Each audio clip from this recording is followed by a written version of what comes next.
Para naman sa mga manunood sa Riyadh, narito po ang route or paano pumunta sa nasabi nga pong concert ng SB19 sa Riyadh. Let's support the SB19 concert by going. Tara na, please. If this becomes successful, who knows kung sino pa ang madadalang ibang Pilipino artist dito sa KSA, diba?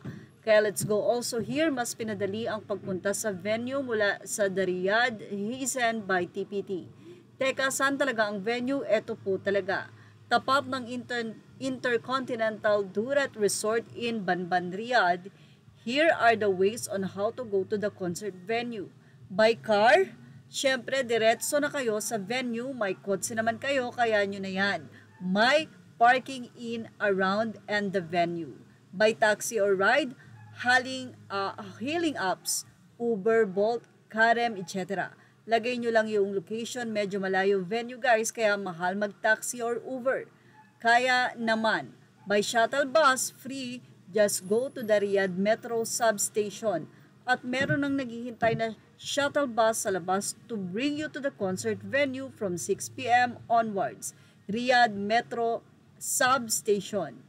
Pay 4 SAR for your train trip, syempre, pero yung shuttle mismo to take you to the location, libre. Shuttles will also be available to take you back to the substation after the concert. By private services naman, if you want to transpo, that will bring you to the venue from your location or a decided meeting point in the city center. And back, there are tour groups that are offering this service for a free.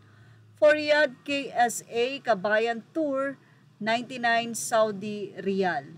For the Mom Real Travel Solutions, 220 Saudi Riyal. Those who will be coming from the Eastern Province, check out this round trips bus service from the Mom to the concert venue. So, meron pong Facebook page.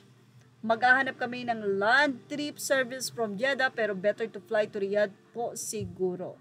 Para sa mga naghihintay din ng announcement, wala pong SB19 concert sa Jeddah, kaya sa Riyadh na po kayo manunood. So yan po ang naging announcement mula po sa Facebook page ng The Riyadh Hizan by TPT. Sa ibang balita naman, nakakatuwa ang isang grocery stores mula sa 18 officials na ibinahagi naman ni Rena sa kanyang Facebook page, Manghuan SB19 photo card. Deal secured with the manager of Super 8 grocery store. Hang cute, nakakatuwang magkaroon ng ganitong encounter with Co-18. Anyway, bias ko si Stel, which is yun ang nakuha niya, and siya naman bias niya si Pablo, kaso si Ken ang nakuha ko, pero nakipagpalitan pa rin siya sa akin. Well, bet ko yung pati empleyado, nagpalakpakan eh.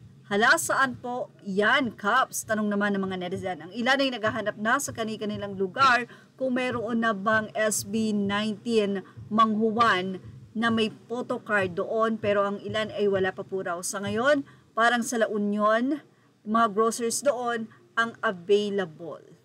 Well, nakakatuwa namang makita na ang mga 18 nga ay nagkakakilala dahil nga sa pagiging fan nila ng SB19. Ganun pa man, sabi nga natin, lagi nating iisipin na ang dapat na una nating ina-idol ay ang Panginoon, na which is for sure, yan din ang gusto ng SB19.